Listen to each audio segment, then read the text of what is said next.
J'espère que vous allez bien. Et la team, avant tout propos, j'aimerais vous demander de vous abonner à ma page YouTube. C'est important parce que sur YouTube, je vais faire des vidéos assez longues, voilà, et surtout des vidéos qui vont essayer de toucher tous les sujets. Bon, pas tous les sujets, mais en tout cas différents sujets. C'est important, surtout à l'approche des élections. Je pense que c'est important par rapport à l'un des sujets qu'on va évoquer ici très souvent, d'avoir un regard sur la situation politique parce que c'est déjà très important, je le dis. Et puis, je ne dis pas prendre parti ou dire tel a raison ou tel a tort. Je dis simplement avoir une analyse objective, essayer d'avoir une analyse objective et surtout un regard sur la situation politique. Je pense que c'est important parce qu'il ne faut pas être ignorant. Et ainsi de suite, vous allez me dire ce que vous en pensez par rapport aux vidéos que vous allez voir.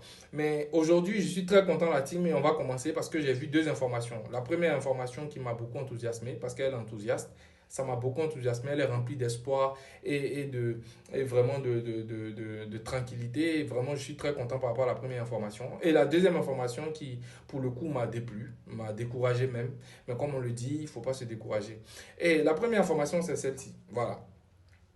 Pour ceux qui ne savent pas, il y a eu une marche qui a été organisée par le PDCI RDA pour pouvoir manifester contre le fait de ne pas avoir une révision de la liste électorale, surtout à quelques mois des élections. Donc, comme vous le savez, il y a des membres des partis civils et des membres de l'opposition qui ne sont pas d'accord sur le fait que selon la CEI, voilà, selon la CEI, il n'y aura pas de révision électorale avant les élections. Et voilà, moi je ne vais pas dire qui a raison, qui n'a pas raison. Ce n'est pas l'objectif de la vidéo pour l'instant. Voilà, ce n'est pas l'objectif de la vidéo pour l'instant. Moi, je suis ici pour féliciter les cadres dans lesquels ça s'est passé cette marche. Cette marche a été pacifique et c'est de ça qu'on a besoin. Voilà pourquoi, dans ma vidéo précédente, j'ai dit, parmi, regardez, faites un exemple. Ça, c'est un petit point que je vais faire rapidement. Quand vous regardez parmi toutes ces personnes qui ont pu participer à cette marche, il y a forcément des fans de Imra ou de Didi B.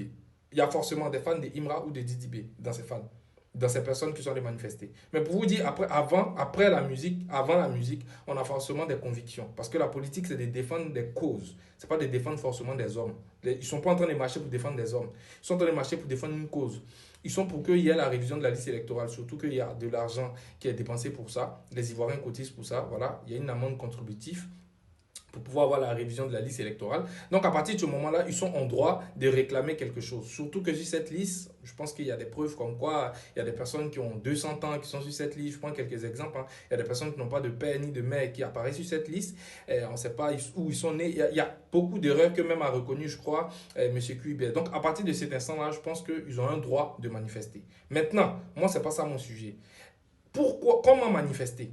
C'est ça le plus important. Et voilà pourquoi dans ma vidéo précédente, j'ai dit exhorter ces personnes-là. Parce qu'il y a forcément des fans de Imra et Didi. Et nous, c'est sur eux qu'on a un peu plus d'audience. Donc à partir du moment où ils sont avec nous, on peut exhorter, on peut leur dire de ne pas, on peut sensibiliser dans le sens où il ne faille pas qu'ils partent détruire des choses en marchant, il ne faille pas qu'ils partent se battre entre eux en marchant. C'est tout. Voilà pourquoi j'ai dit c'est important, surtout pour des artistes qui ont plus de codes, qui ont plus de popularité, qui sont plus écoutés que nous, qui ont plus d'influence sur la population que nous, parce qu'ils sont aimés. On demande à ces artistes-là, pourquoi pas, de faire ce pas-là et de sensibiliser la population, de sensibiliser les jeunes surtout. C'est important. Et je pense que ça, c'était une démonstration de force de la part du PDCI RDA, démonstration de force dans le sens où il n'y a rien eu, c'est de ça que je parle, sur ce paramètre-là, il n'y a rien eu. Ils ont respecté la dignité humaine, ils ont respecté les populations. Il n'y a pas eu de bruit. Ils sont partis, ils ont manifesté tranquillement, ça s'est terminé. Ils se sont retournés chez eux à la maison. Et je pense que voilà, ça va bien se passer. J'espère que les discussions vont avancer parce que les personnes qui étaient habilitées à pouvoir accéder aux locaux de la CEI ont pu se rendre dans les locaux. Ils ont eu une discussion. Voilà. Donc c'est très important. Je pense qu'à la longue, il y aura aussi d'autres marches. Il y aura forcément celle du PPACI qu'on attend. On espère que ça sera du même acabit, c'est-à-dire dans le respect, dans la dignité. C'est très important. Voilà pourquoi je dis cette information, elle est très enthousiaste. Parce que là, je suis très content. Il y a longtemps qu'on n'avait pas vu des personnes aller marcher sans barbarie, sans vraiment qu'il y ait des quiproquos. Mais là, ça s'est très bien passé. Donc, merci au PDCI RDA pour cette démonstration de force de démocratie. Parce que c'est comme ça qu'on marche et c'est comme ça que c'est ça qu'on appelle une marche démocratique. Donc, merci encore. Ça prouve que quand même, on fait un petit pas vers la démocratie. Maintenant, la deuxième information qui m'a beaucoup découragé, comme je l'ai dit, mais bon, il ne faut pas se décourager, c'est celle-ci. Voilà, j'ai vu, il y a eu 120 gendarmes qui ont été radiés parce qu'ils ont été testés positifs à la drogue. C'est vraiment triste. Mais après, je peux dire, qui s'étonne? C'est là la vraie question. Ça étonne qui? Parce qu'on le sait tous. On marche avec des gens, on n'est pas dupes. On est là, on est dans la société, on a aussi des personnes qu'on voit porter la tenue et qui font souvent ce genre de choses. Et moi, je pense que c'est triste parce que c'est vous là même qui êtes censé être les garants de, comment on appelle ça, du code pénal. C'est vous qui êtes censé être les garants du respect de l'ordre. C'est vous qui êtes censé être ces représentants-là. Donc, quand vous-même, vous êtes dans ce genre de choses, c'est vraiment triste. Ils ont été radiés, c'est bien. Ça prouve que l'État a réagi. Mais moi, je pense qu'il faut plutôt agir. C'est déjà important. C'est important d'agir, c'est-à-dire de comprendre, de couper l'arbre à la racine, de comprendre pourquoi aujourd'hui des gendarmes puissent consommer de la drogue et de comprendre pourquoi il y a autant de drogue qui circulent encore en Côte d'Ivoire quand on sait tout le boulot que l'État dit abattre pour pouvoir éradiquer ce phénomène-là. Donc il faut vraiment un vrai sujet par rapport au fond du problème.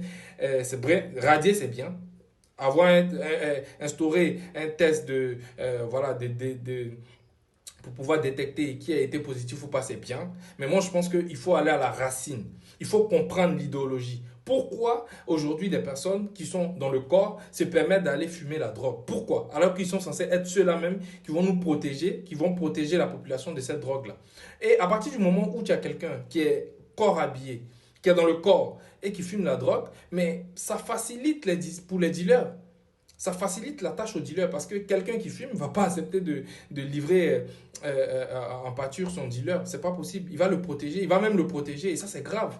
Donc il faut vraiment fouiller, il faut avoir un vrai sujet, il faut avoir un moratoire, moi je pense, sur ce sujet-là et vraiment comprendre comment la drogue accède sur le territoire ivoirien en masse et pourquoi elle a accès et pourquoi, pardon, les gendarmes ont accès à cette drogue. Ceux qui sont censés même, c'est-à-dire nous interdire ça. Voilà. Donc je vais m'arrêter là, la team. J'espère que vous m'avez bien compris. Dites-moi ce que vous en pensez en commentaire. C'est tout ce que j'avais à dire par rapport à ça. À bientôt les amis.